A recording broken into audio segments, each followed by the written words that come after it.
pupuh 10, dandang gula.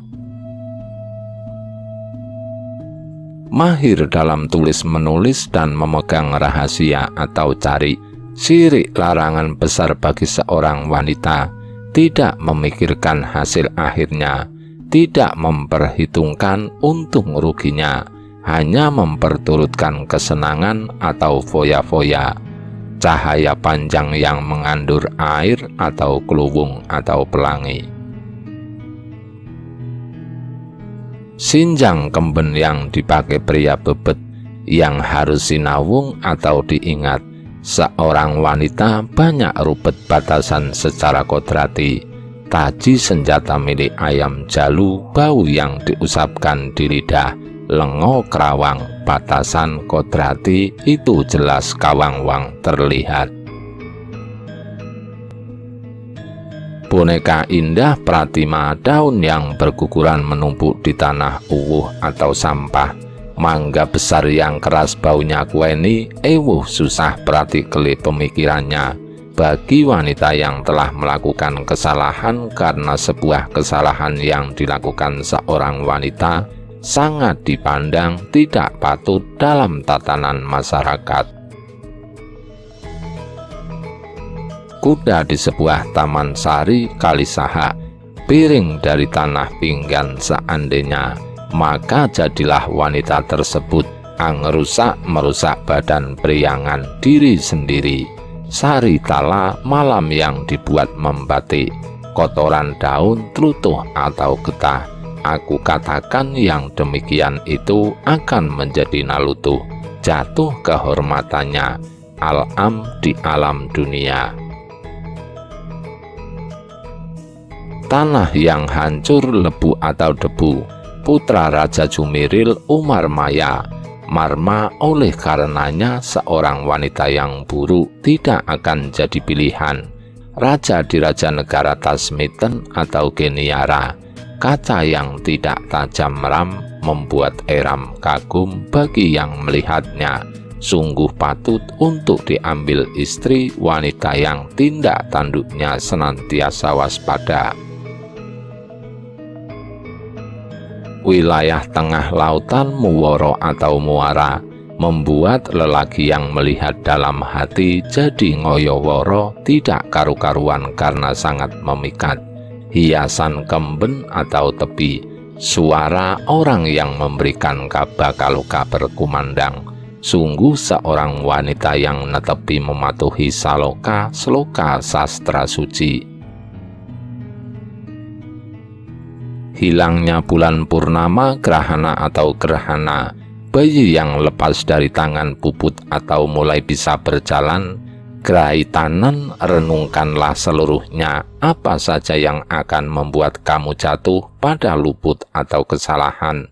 Tambang perahu welah aku sebut sair jenu utawa tungkul. Jangan sampai ketungkul atau lalai pada solah perbuatan yang sia-sia. Kemenyan berwarna kuning welirang atau belerang, air yang keluar dari badan keringet atau keringat. Engeto ingat-ingatlah akan kawirangan atau malu. Patih Cindi Negara Ngajerak Sanasil, cairan hitam yang bisa dibuat menulis sastra mangsi atau tinta. Keksi-eksi terlihat jelas juga akhirnya tiada hasil atau hasilnya sia-sia bagi diri sendiri. Sembahyang manusia meminta anugerah, sholat kajat atau hajat, hukuman uang bagi manusia, denda atau denda.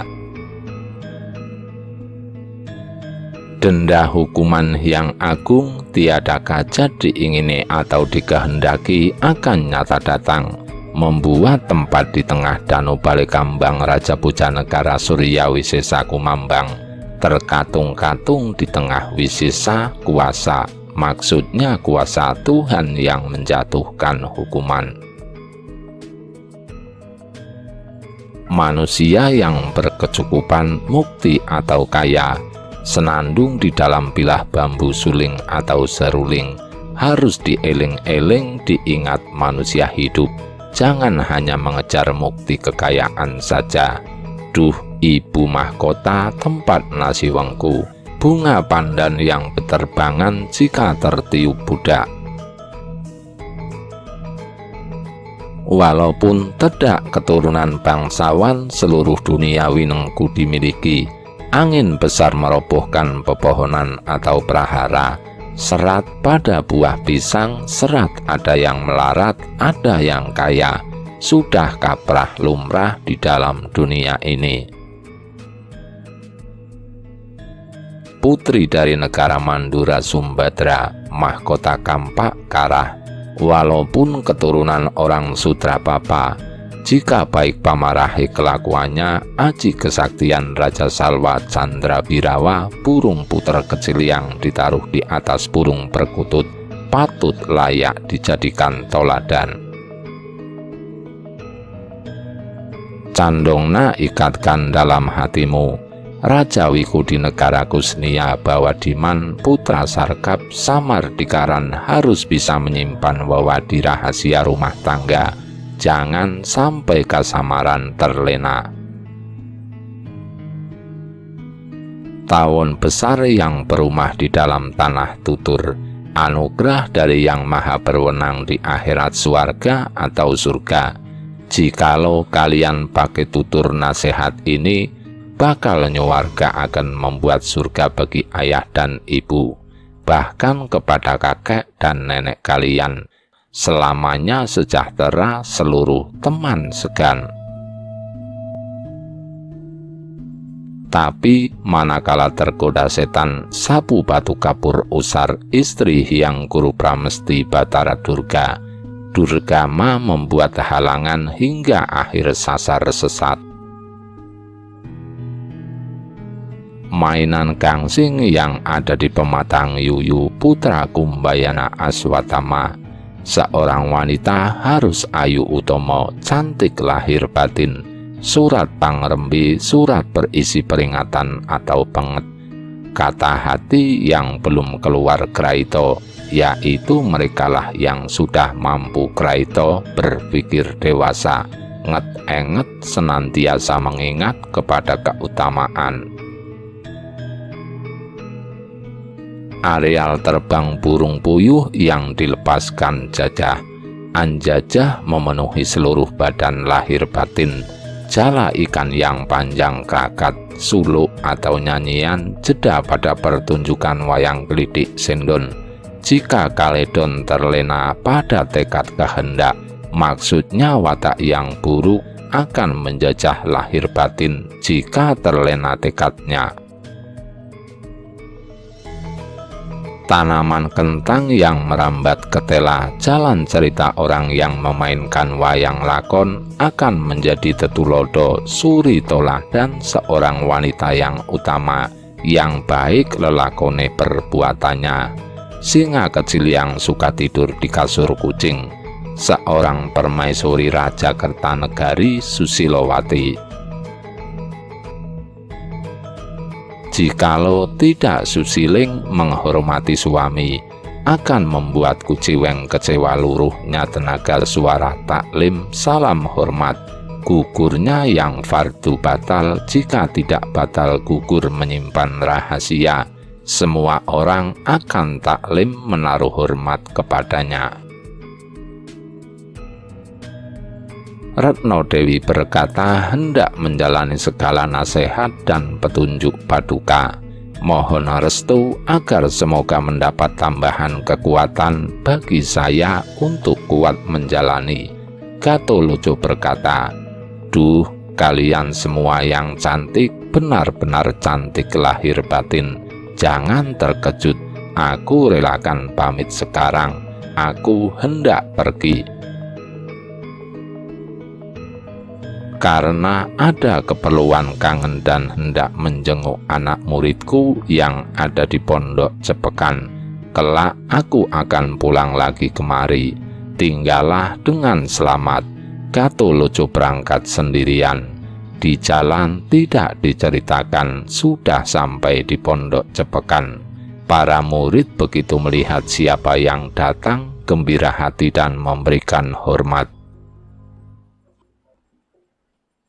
pupuh 11 kinanti. Kedatangan Gatholoco di pondok pesantren Cepekan sangat suka di dalam hati begitu melihat para murid sangat patuh menghormati kepada sang guru nadi, guru kehidupan. Segera naik ke atas langgar, bersalaman berganti-ganti. Selesai bersalaman, seluruh murid menanyakan kabar keselamatan atas kedatangan Gatholoco.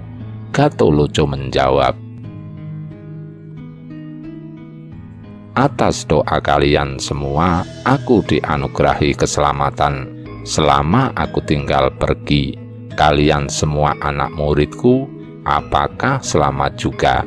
Seluruh santri menjawab mengiyakan. Atas restu dan berkah paduka, sehingga anugerah yang widi membuat kami semua di sini selamat sejahtera, tetap tidak berubah seperti dulu. Gatholoco berkata, "Bagaimana dengan yang aku ajarkan dulu? Apakah kalian semua masih mengingatnya? Syukurlah jika tidak lupa." Semua menjawab masih ingat. Kami bahkan ingin agar ditambah wejangan. Wejangan selanjutnya bagaimanakah?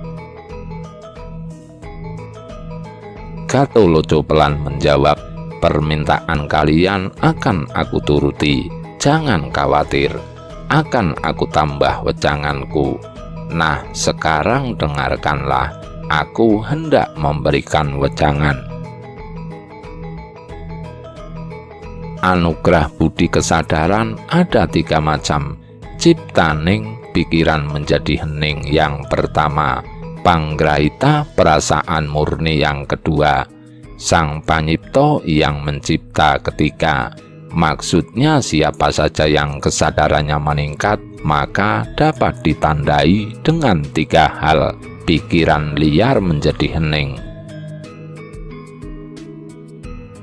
perasaan menjadi murni, dan kesadaran hanya akan menjadi perwujudan Sang Pencipta yang murni. Tidak neko-neko, tidak cemas, tidak khawatir, hanya menjadi perwujudan kesadaran murni Sang Pencipta atau Tuhan, anugerah roh itu. Ada 3 juga. Yang pertama, hidup tanpa nyawa. Maksudnya hidup tanpa kehidupan selayaknya makhluk biasa. Makhluk biasa hidup ditandai dengan adanya nafas yang telah mendapat anugerah kembalinya kemurnian roh. Maka dia telah hidup tanpa nafas, hidup tanpa darah, hidup tanpa detak jantung, hidup tanpa pergerakan paru-paru dan lain-lain. Nafas, pergerakan paru-paru, detak jantung, mengalirnya darah adalah tanda-tanda makhluk bernyawa, namun siapa saja yang telah murni rohnya, maka dia telah hidup tanpa membutuhkan sarana-sarana penunjang itu semua, dan bisa disebut telah hidup tanpa nyawa. Yang kedua, tak ada yang disadarinya lagi, kecuali hanya Allah saja. Dan yang ketiga, tak bisa dibedakan lagi yang disebut wahdatul wujud, kesatuan wujud. Wujud Allah dan wujud ruh telah melebur jadi satu. Anugerah sekarat ada 3. Yang pertama, arah hadapmu adep, pikiran yang bulat hidup. Yang kedua, niat yang mantap madep. Yang ketiga, maksudnya manusia bisa dikatakan mendapatkan anugerah di saat kematian, jika saat itu tiba arah hadap jiwa hanya satu kepada sumber abadi, pikiran hanya bulat kuat kepada sumber abadi, dan niat hanya satu terarah kepada sumber abadi. Adep, idep, madep, Jika tidak ada, maka dia akan kembali jatuh ke dunia, akan terlahirkan kembali karena pikirannya dipenuhi keduniawian. Anugerah iman ada 3 macam. Bersyukur yang pertama, tawakal pasrah yang kedua, sabar yang ketiga. Manusia bisa disebut mendapatkan anugerah keimanan jika sudah mampu bersikap syukur, pasrah, dan sabar. Anugerah tauhid ada 2 macam, krono tetap tunggal adanya yang pertama. Dan wadi rahasia yang kedua, maksudnya manusia bisa disebut mendapat anugerah akan tauhid jika memahami bahwa semua ini tetap dalam satu kesatuan tak terpisahkan, dan memahami rahasia bahwa tiada yang lain selain Tuhan di seluruh alam ini. Anugerah makrifat sejati. Jawablah dengan cepat, hanya ada 1 macam, berada pada keberadaannya, dan kehendak makhluk menjadi rasa sejati yang berwenang dalam kemurnian sempurna, martabat tingkatan urean keramat karomah kemuliaan itu. Sungguh ada 3 tingkat, lebur dalam af'al perbuatan aktivitas Tuhan bagi para mukmin, bagi para wali lebur dalam sifat watak Tuhan. Sedangkan para nabi lebur ke dalam zat-zat keberadaan sejati Tuhan. Yang dimaksud dengan lebur ke dalam Zatullah, zat Allah senantiasa dalam kasih-Nya. Yang lebur dalam sifat senantiasa dalam kedamaiannya. Yang lebur dalam af'alullah perbuatan Allah, seluruh diam dan geraknya untuk Allah. Jika tajam kesadarannya dan hening kekotoran batinnya, akan mampu membuka rahasia sejati. Membuka kesejatian jalal yang agung, jamal yang cantik, kamal yang sempurna, dan kahar yang kuasa, akan menjadi iman kalian yang nyata, keyakinan yang benar-benar telah menyaksikan sendiri, menjadikan kedamaian jiwa, memperoleh kesempurnaan hidup yang sesungguhnya. Martabat tingkatan urean nyawa hidup, jika kalian ditanya, jawabannya hanya ada 1, yaitu roh itofi, ruh yang menguatkan. Hanya 1 keberadaannya, sesungguhnya roh itofi itu tak lain adalah hidup ini. Tak ada hidup bercabang 3, hanya ada 1. Jika kamu ditanya di manakah Allah sekarang, jawablah siapakah yang berani bertanya tadi. Janganlah kamu bingung, hai yang bertanya. Jika dirimu bukan perwujudan Hyang Widi atau Allah, lantas siapakah dirimu? Sesungguhnya apa yang kamu ucapkan berikut yang mengucapkan tak lain semua adalah Hyang Widi itu sendiri. Akan tetapi harus benar-benar kamu sadari sendiri hal itu dengan segala pemahaman total yang ada pada dirimu. Pemahaman total itu bagaikan air dan tanah, dan juga bagaikan hujan, bagaikan besi pula, juga bagaikan samudra, yang dimaksud bagai tanah dan air. Resapilah segala pemahaman itu, tiada putus jiwamu siang malam meresapi tentang kesatuan wujud itu, yang dimaksud bagaikan hujan tak terputus melihat segala isi dunia adalah wujudnya, bagaikan rintik hujan yang sambung menyambung tiada putusnya, dan yang dimaksud bagaikan besi sekehendak yang membuat.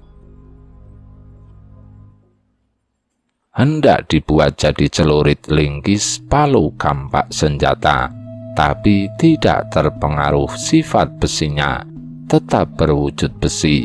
Begitu juga walau berwujud bermacam-macam, jangan terkecoh bahwa semua itu hanya perwujudan dari Tuhan semata, yang bagaikan samudra telah mendapatkan kesadaran yang sesungguhnya. Telah menyadari bahwa setiap ucapan, setiap langkah, diam dan gerak, semua bagaikan samudra dengan ombaknya tak terpisahkan, mana Tuhan, mana hamba, tiada lagi goyah kesadarannya. Yang melihat hamba dan yang dilihat Gusti, tiada lagi dua, tiada lagi ucapan bercabang tiga. Inilah kesempurnaan salat, tahu arah menyembah, tahu arah berbakti yang sesungguhnya. Nyata berdiam dalam benar yang tanpa kesalahan, tahu asal gerak hati, tahu asal diamnya hati, tahu asal pendengaran, tahu asal pengucapan, tahu asal berdiri dan duduk kita, siapa yang menggerakkan. Tahu asal tidur, tahu asal jaga, tahu asal makan, tahu asal minum, tahu asal membuang kotoran, tahu asal membuang air seni. Tahu asal kesenangan dan nafsu, tahu asal jiwa yang penuh kekuatan menahan hawa nafsu, tahu tempat selatan dan timur, utara, barat sesungguhnya, tahu arah bawah, tahu arah atas yang sesungguhnya, tahu arah tengah, tahu arah pinggir, tahu tujuan kematian, tahu tujuan hidup, tahu segala hal yang mewujud, yang bergerak, dan yang berkelap-kelip ini semua. Tiada samar lagi mengetahui semuanya. Semua wajanganku ini, wahai kalian semua, ingat-ingatlah, oh anak muridku. Jangan sampai ceroboh, harus memahami intisari tulisan ini. Jikalau kalian sekarang sudah memahami, jagalah benar-benar. Jangan gampang diucapkan dan pagarilah. Jangan sembarangan diucapkan. Harus memakai kira-kira dan tempat yang sesuai. Jangan hanya asal bisa bicara. Dan lagi, kalau bisa, jangan sampai terdengar kepada ahli syara atau syariat. Jika berbantahan dengan mereka akan sia-sia, sebab wejangan ini tidak lagi membahas syarak syariat, akan tetapi membahas sejatinya ilmu yang tertata dan yang terjaga. Tak ada lagi yang perlu diwejangkan tentang hal ini semua. Masukkan dalam batinmu masing-masing, sehingga kamu bisa membuktikannya sendiri, wahai kalian ahli budi, ahli kesadaran. Tamat. Selesai.